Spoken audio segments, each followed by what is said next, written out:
Learn to live without my money. The words came like a slap, sharp and final. I watched as Callan pressed the scissors closed, slicing through the plastic with a satisfaction I had never seen on his face before.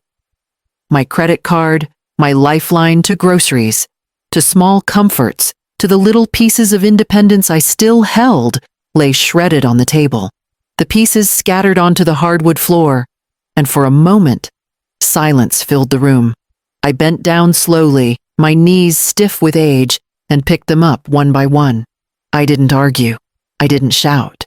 I only said, "You're right." Callan smirked, tilting his head as though he'd won something. He leaned back in his chair, arms crossed, confident that he had reminded me of my place. I looked at him, at the expensive watch on his wrist, the crisp shirt I knew he hadn't ironed himself, and I felt something inside me harden. This was my son, the boy I once carried to the library every Saturday, who used to hold my hand when storms frightened him. Now he looked at me as though I were another bill to pay. I slipped the shredded pieces into my pocket, holding them like evidence. My heart stung, not just from the humiliation, but from the realization that my own child saw me as a burden. Years of sacrifice, double shifts, skipped meals, secondhand clothes, so he could have new swept through my mind. And this house, the one he claimed I was just staying in, was also bought with the money I had gotten from selling my own home. And yet, here I was treated as though I had contributed nothing. "You're right," I whispered again, but this time the words tasted different. Not surrender, but resolve. Because I knew the truth he had forgotten. I had built this life piece by piece, and I still held more power than he ever imagined. And soon, he would learn exactly how much. After Callan slammed the door that night, I sat alone at the kitchen table, the pieces of my card still pressed into my palm. My mind drifted backward, years folding over themselves like pages I had read too many times. I was only 30 when his father died. A sudden stroke, no warning, no time to prepare. One day I was a wife, and the next I was a widow with a 6-year-old boy staring at me asking questions I couldn't answer. There was no choice but to keep going. I took every extra shift I could at the library cataloging until my eyes blurred. On weekends, I tutored high school kids in English composition, scraping together just enough to cover Callan's growing needs. I learned how to stretch $1 until it nearly tore. Dinner was rice and beans, more nights than I care to remember. Vacations were stories in books, not trips we could afford. I sold the little diamond pendant my mother left me to pay for his braces. Later, when college loomed, I sold the car I had loved, an old sedan that barely ran, but it was mine. Callan needed tuition more than I needed wheels. I walked to work in the rain, carrying an umbrella that bent in the wind, reminding myself it was worth it. Every sacrifice, every ache, every blister on my heels was for him, and Callan thrived. He never saw the worry lines etched into my face as I balanced bills late at night. He only saw the packed lunches, the clean clothes, the textbooks waiting on his desk. He grew up believing success was something he earned alone, but the truth was different. His victories had been paid for with my sleepless nights, with jewelry boxes emptied and bank accounts drained. Now, as I sat in his house decades later, treated like a dependent, I wondered how invisible those years had become to him. The weight of sacrifice still pressed against my chest, heavier than ever, and I knew I could no longer carry it in silence. It was time for him to see the cost he had forgotten. Callan liked to play the part of the devoted son. At family gatherings, he would stand tall, his arm casually draped around my shoulder, and announce, "I take care of Mom." She'd be lost without me. The words would draw nods of admiration, a few murmurs about what a good man he was, and I would smile politely, swallowing the truth that burned at the back of my throat. Behind closed doors, the script changed. He rifled through my grocery receipts, circling items he deemed unnecessary. A jar of honey, a bag of coffee beans, a small bouquet I'd picked up because the kitchen felt less lonely with color on the table. "You're lucky I don't cut you off for this nonsense," he'd mutter, waving the slips of paper like evidence in a trial, even though I paid for everything with my own money. He told me I should be grateful. Grateful for the roof, for the utilities, for the scraps of dignity he allowed me. Yet when his own credit card statements arrived, I saw the numbers charges from upscale bars, new gadgets delivered to the doorstep shoes that cost more than my monthly groceries. He never questioned his indulgences, only mine. I bit my tongue, storing away the indignities, watching the arrogance grow in him like a shadow that swallowed every corner of kindness I remembered. He had convinced himself that he was the provider, the savior, the one who carried me.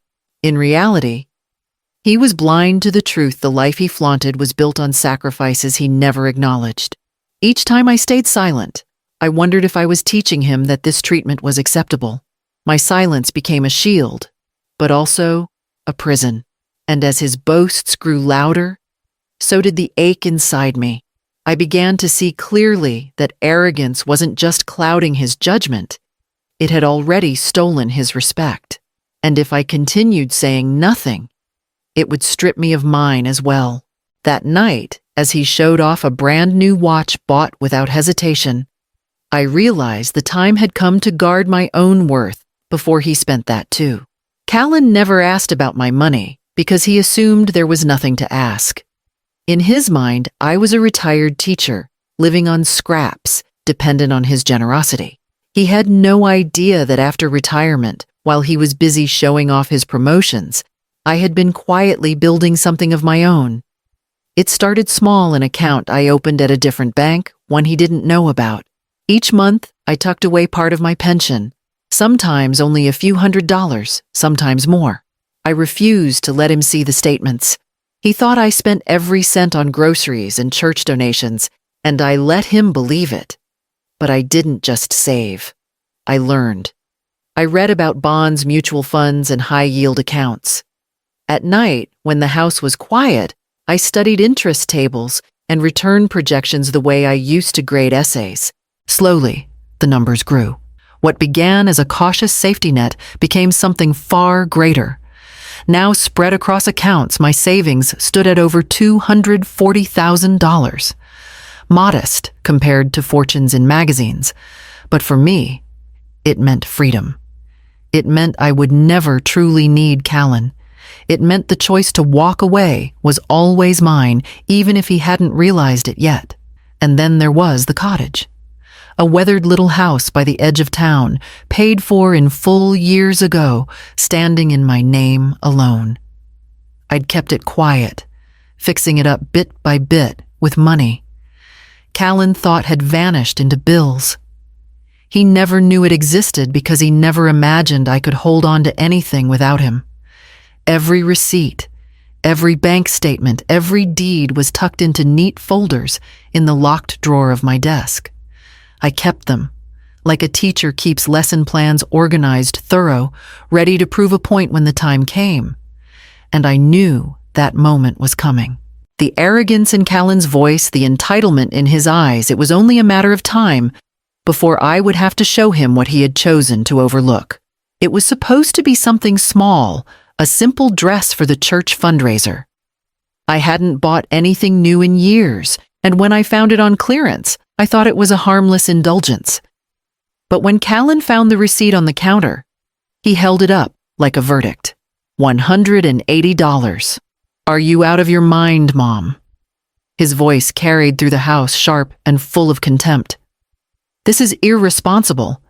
You can't just throw money away like this." I stood still, watching him wave the slip of paper. "Callan, it's not some luxury. It's for one evening, a special event. And besides, do you remember that golf trip you took last month? That cost $3,000? That's different," he snapped. "Golf is networking. It's for my career. Your dress is nothing but vanity."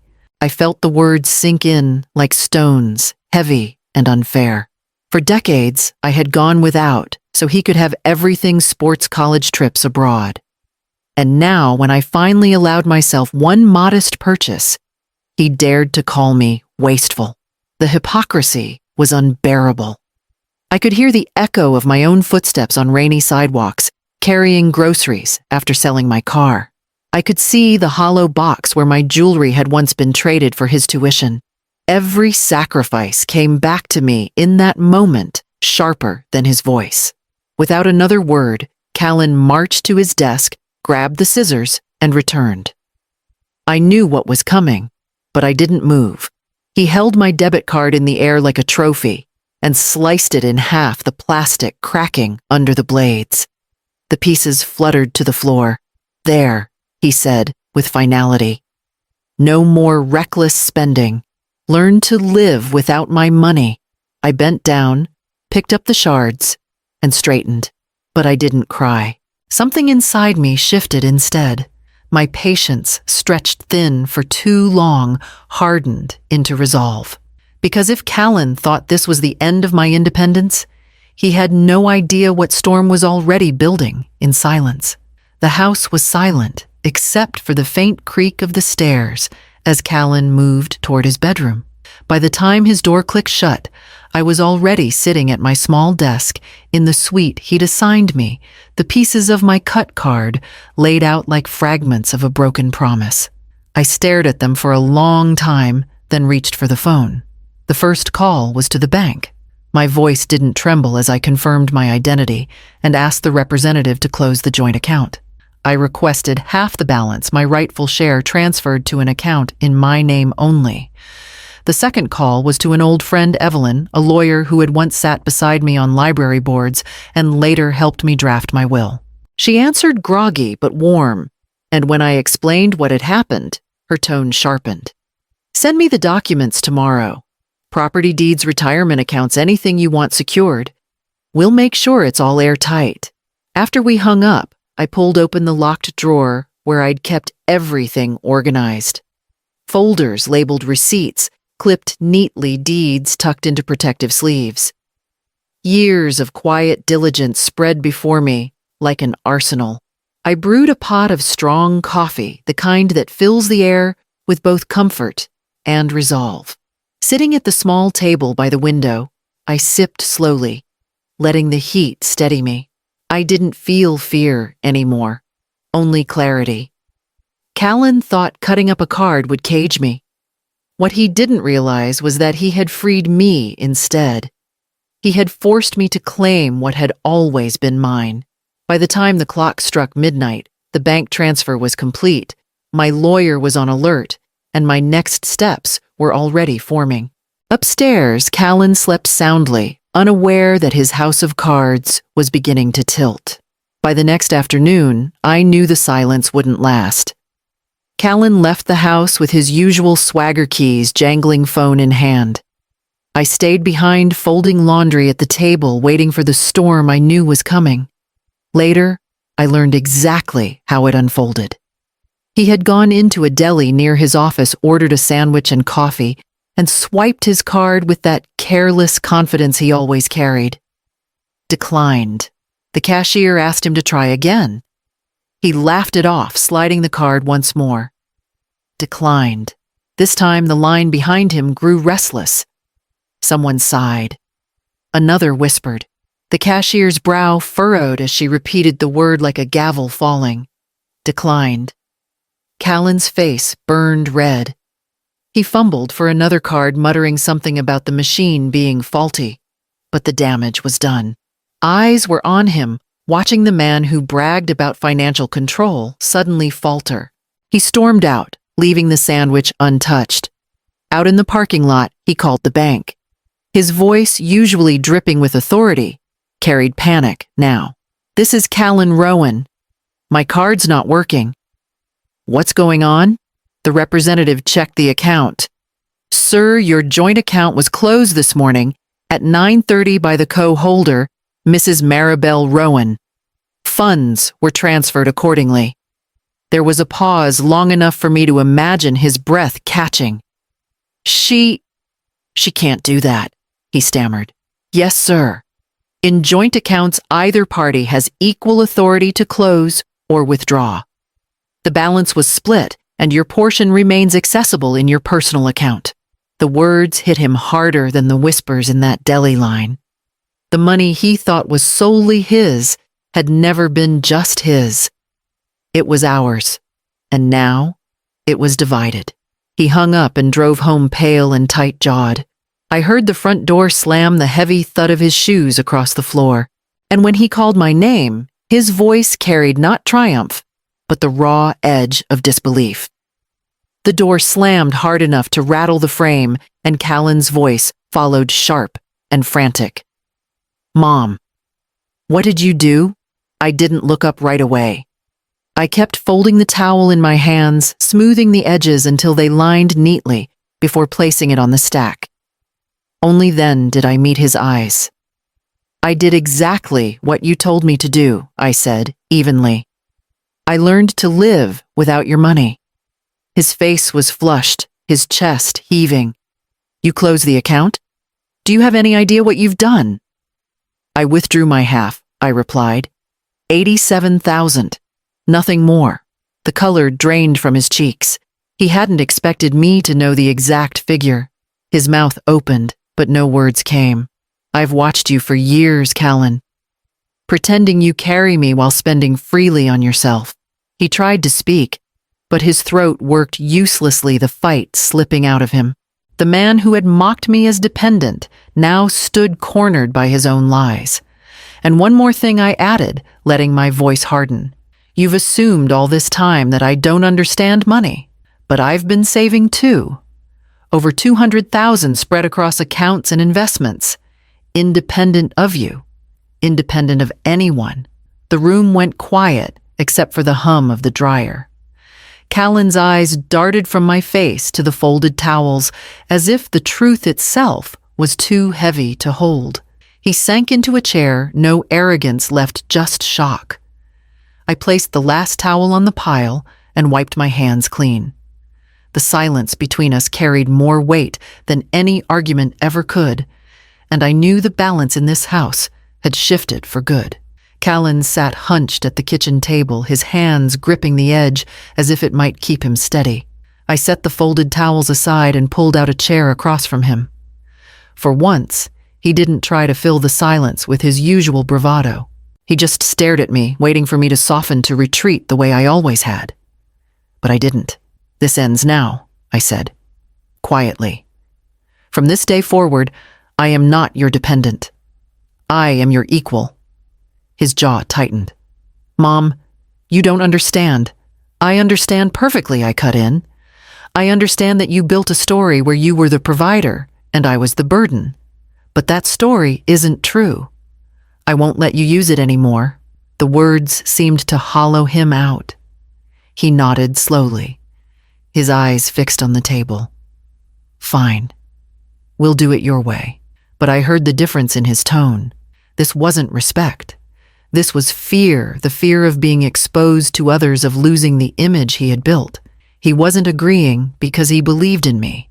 He was agreeing because he had no choice. I let the silence stretch. I didn't argue, didn't demand more than his reluctant promise. I had no interest in convincing him to value me. I only needed to secure my position and protect what was mine. Good, I said finally. Then that's settled. He nodded again, though his shoulders sagged with resentment he couldn't quite hide. I gathered my papers from the desk drawer and slipped them into my bag. He didn't ask where I was going, and I didn't offer an explanation. Because while Callan thought the matter was closed, I was already preparing for the next step, one that would free me from ever needing his permission again. 3 days later, I packed my things into 2 neat suitcases and left Callan's house without ceremony. He didn't follow me to the door, and I didn't ask for help carrying my bags. By noon, I was unlocking the front door of my cottage, a place that had been mine for years, though I had kept it quiet. The deed bore only my name, proof that some parts of my life had always belonged solely to me. The rooms smelled faintly of cedar from the paneling, a scent that reminded me of the years I spent quietly refurbishing the place. It wasn't grand, but it was whole, and it was mine.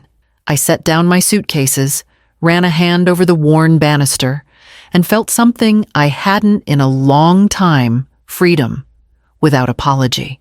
That afternoon, I visited the bank to open new accounts. This time, there would be no joint signatures, no strings for Callan to pull. I listed my niece as beneficiary, a young woman who had checked in on me more in a year than my son had in 5. It felt right. Callan came by once a few days later. He stood on the porch shoulders, slumped, his voice softer than I'd ever heard it. He didn't argue, didn't scold, didn't lecture. He only asked how I was settling in, then left quickly, as though the weight of my independence was heavier than he could bear. When he was gone, I brewed a pot of coffee and carried a mug out to the porch. I sat with the newspaper spread across my lap, the sun dipping low beyond the trees. The quiet around me wasn't loneliness. It was peace. Independence had never been stolen from me. It had always been there, waiting tucked beneath years of sacrifice and silence. Now, it was in full view. I thought of Callan's words, the ones he had flung at me with such certainty. Learn to live without my money. I smiled into my coffee. Turns out, son, I whispered, you were the one living on mine.